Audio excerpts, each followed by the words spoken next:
Now, as we get started here, I'm going out at 7 yards. I am looking through the optic. However, I am leveraging just the iron sights. So kind of getting a feel for this as I look through the optic, trying to make sure that I get an appropriate sight picture. But at this point, it looks like everything's gonna work just fine. What I do have going for me, and just to keep in mind, this is the Crimson Trace. This is the Rad Micro Pro. This does have a notch in the back of the optic, which has a little bit of clearance and enough to see the base of that circle on the dot. So that should work out pretty well for me. So for this, just gonna do 10 shots, headshot, again, 7 yards. Gonna take my time, nice and easy, just focusing right on that target, finding the wall, pressing easy. There we go. Follow-up shot here. Again, coming back, take my time, nice and easy. Next shot here, take my time, nice and easy. Now I'm trying to shoot with both eyes open and getting used to this. It might not be the best result, but there's only one way to learn, and that's to practice. So again,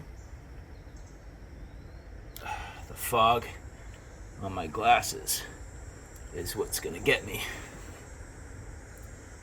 Again, taking my time, finding that sight picture, pressing real easy, nice. Again, a little high there. Just relax, find that sight picture. Taking my time, relax. Boom.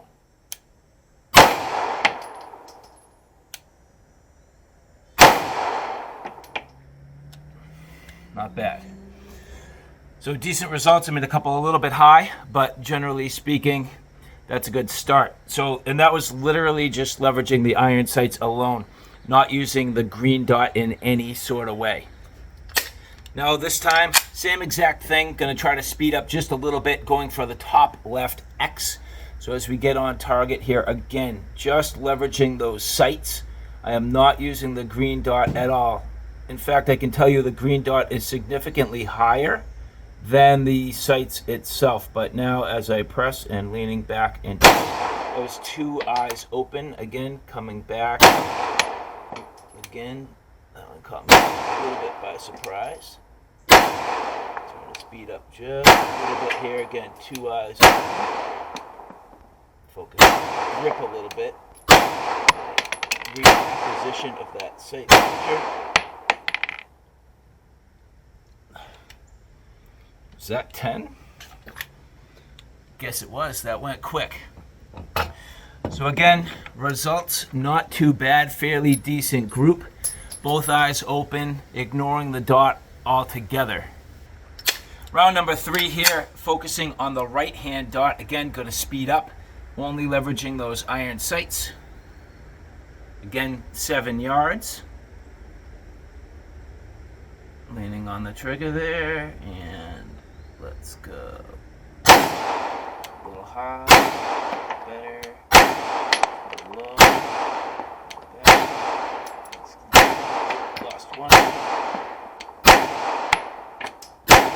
Oh, didn't focus on that one at all.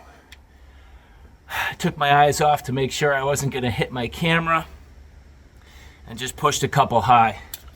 That was certainly my fault, but so far I would say these iron sights and the ability to see through the optic, no problem. I'm gonna go out at a little more distance here. We're gonna go out to maybe 15 yards and see if these start to co-witness. Let's give that a try. Again, at 7 yards, they were definitely completely off in elevation. So, I mean, just gotta be a little bit careful there. In fact, what I'm gonna do is one more set here at 7 yards with just the dot to see where I land.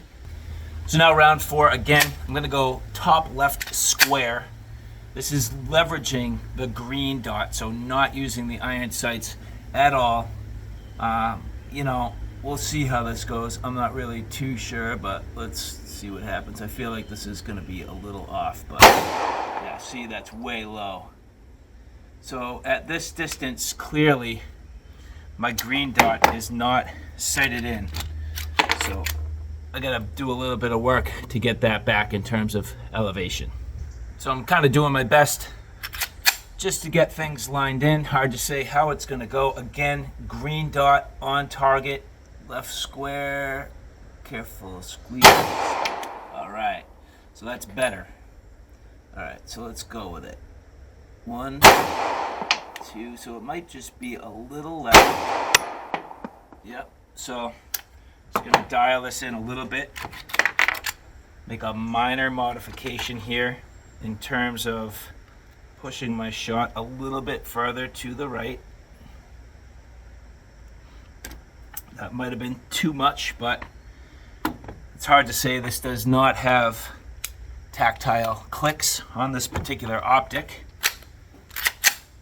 Coming up on the square, aiming center, easy squeeze, easy. All right, that was probably me. That's better. Easy. That's better. Easy. All right. So even though I pulled a couple down, you can see in terms of the windage, I'm good. Elevation that was on me, I just have to kind of take my time a little bit more, but I did lose a couple low. But you can see that nice grouping on that square, again at 7 yards.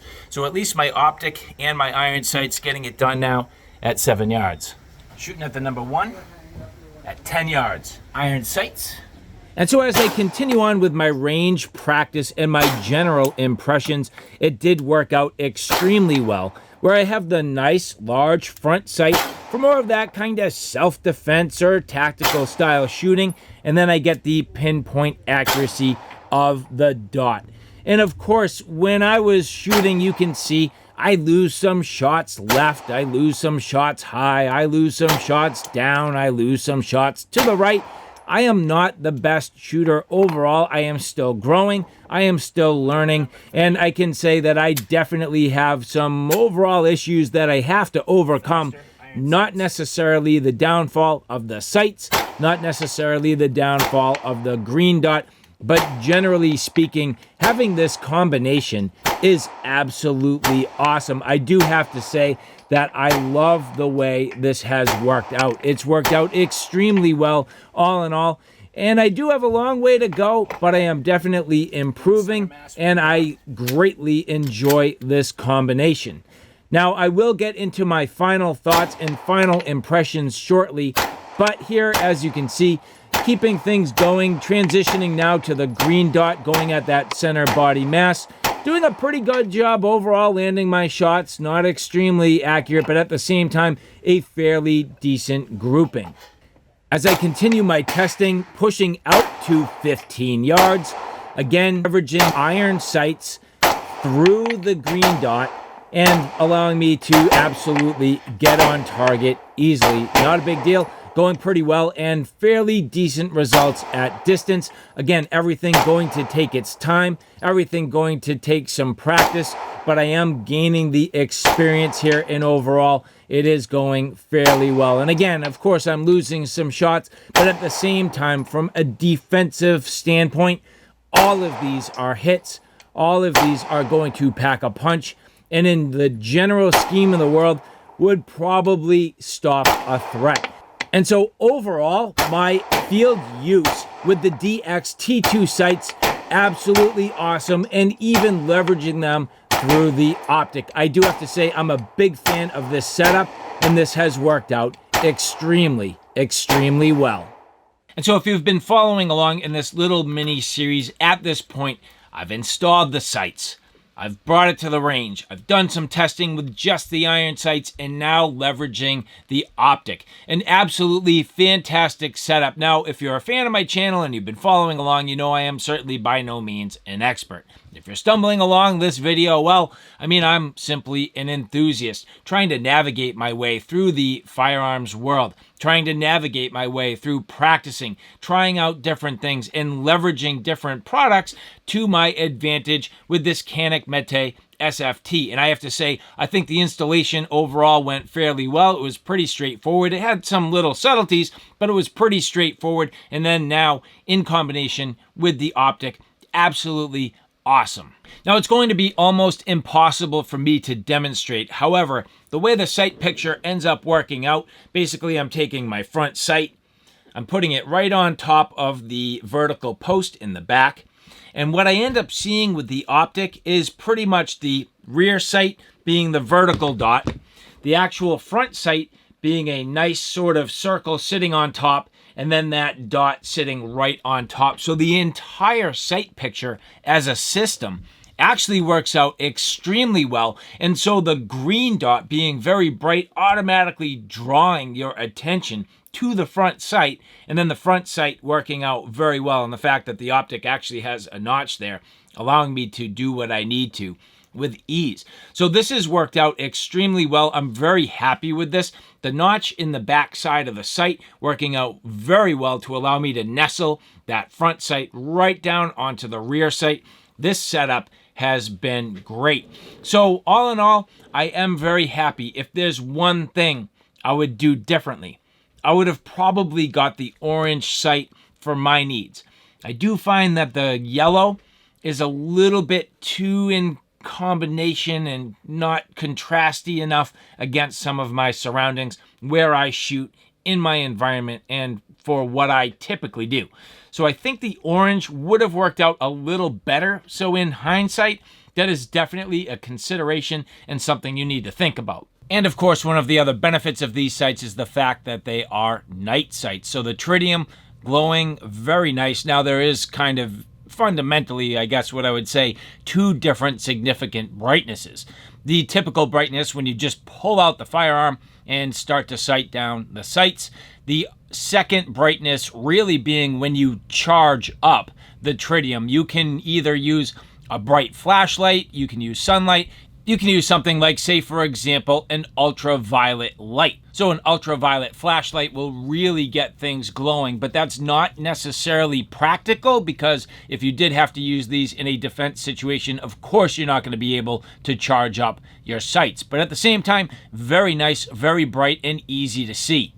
But other than that, I am very happy with this. So to the people at XS Sights, thank you so much for providing these for review. And for the rest of you, if you like this content, do me a favor. Take a look at my Outer Limitless channel, which is more on my primary gear. On that channel, I cover everything from hiking, camping, and backpacking excursions, all the gear that goes with it. So from sleep systems, shelter systems, knives, axes, backpacks, flashlights, you name it, that's my Outer Limitless YouTube channel. So all right, guys, thanks for stopping by. I hope you like what you saw. I hope you found it a little bit informative.